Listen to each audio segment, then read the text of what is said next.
Hi, வாங்க இன்னைக்கு pressure குக்கரில் எப்படி எக் பிரியாணி பண்ணுறதுன்னு பார்க்கலாம். அதுக்கு நான் எக் பாயில் பண்ணிக்கிறேன். கொஞ்சம் ஆயில் விட்டு பாயில் பண்ணிக்கலாம். இப்போ நான் கொஞ்சம் எண்ணெய் விட்டுக்கலாம். கொஞ்சம் மிளகாத்தூள் ஆட் பண்ணிவிட்டு கொஞ்சம் சால்ட்டு போட்டுக்கலாம். அந்த முட்டையை ஃப்ரை பண்ணுறதுக்கு தான். இப்போ முட்டையை கொஞ்சம் லைட்டாக கீரல் போட்டு கொஞ்சம் நல்லா ஃப்ரை பண்ணிடலாம். அந்த முட்டையும் அந்த மசாலாவும் அந்த மிளகாத்தூள் நல்லா கோட் ஆகுற மாதிரி வறுத்துக்கலாம்.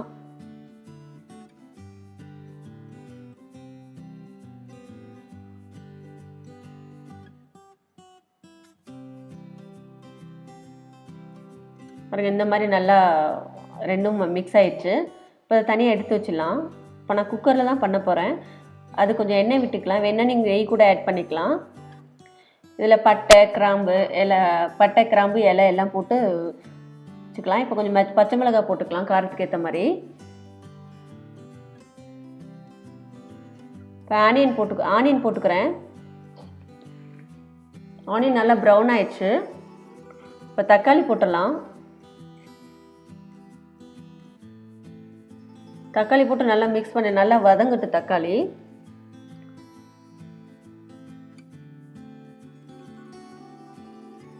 பாருங்கள், நல்லா தக்காளி வெங்காயம் ரெண்டும் சேர்ந்துச்சு. இப்போ ஜிஞ்சர் கார்லிக் பேஸ்ட் போட்டுடலாம். இப்போ அந்த பச்சை ஸ்மெல் போகிற வரையும் நல்லா வதக்கிடலாம்.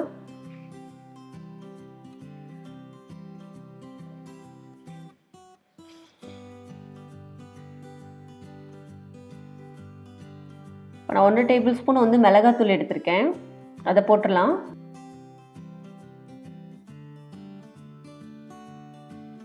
கொஞ்சம் மஞ்சத்தூள் போட்டுக்கலாம். போட்டு நல்லா வதக்கிடலாம். நல்லா மிக்ஸ் பண்ணிடலாம். பாருங்கள், இந்த மாதிரி நல்லா மிக்ஸ் பண்ணணும். கொஞ்சம் கரம் மசாலா போட்டுக்கலாம். வேணா கொஞ்சம் ஆயில் கூட நீங்கள் ஆட் பண்ணி இன்னும் கொஞ்சம் கூட மிக்ஸ் பண்ணிக்கலாம். கோரியாண்டர் போட்டுக்கலாம்.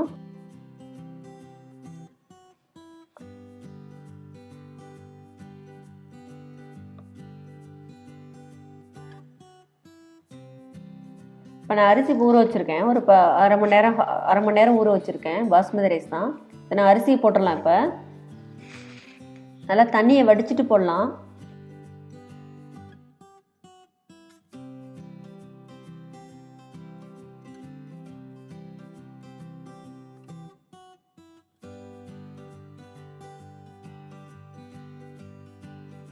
நல்லா மிக்ஸ் பண்ணிவிட்டு அதுக்கப்புறம் தண்ணி ஊற்றலாம். நம்ம நல்லா மிக்ஸ் பண்ணியாச்சு. இப்போ தண்ணி ஆட் பண்ணிக்கலாம்.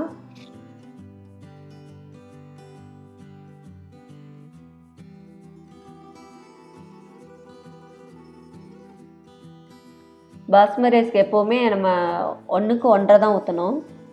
அரை கப் கம்மியாக தான் ஊற்றணும். இப்போ தண்ணி ஊற்றியாச்சு.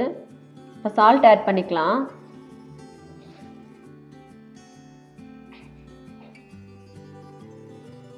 சால்ட்டு போட்டு நல்லா இப்போ கொதி வரட்டும். இப்போ தயிர் ஆட் பண்ணிக்கிறேன். லாஸ்ட்டில் தான் தயிர் ஆட் பண்ணணும். இதுக்கு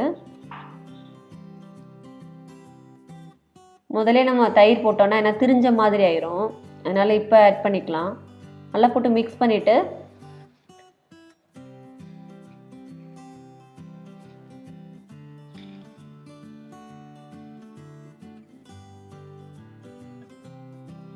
இப்போ நான் லெமன் ஜூஸ் ஊற்றிக்கிறேன்.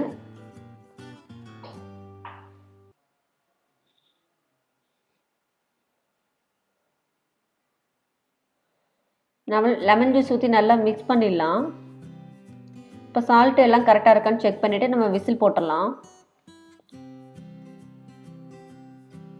இப்போ ஒரு விசில் விட்டு சிம்மில் வச்சோன்னா நம்ம ரெடி ஆகிருப்போம் பிரியாணி. பாருங்கள், சூப்பராக இருந்துச்சு.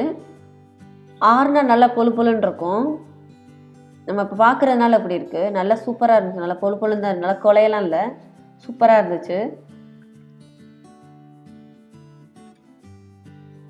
இப்போ நான் எடுத்து வச்ச எக் இருக்குல்ல, அதை போட்டுடலாம்.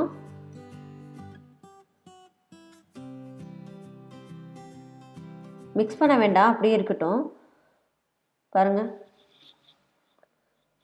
ரெடி ஆயிடுச்சு நம்மளுக்கு பிரியாணி. சூப்பராக ரெடி ஆயிடுச்சு.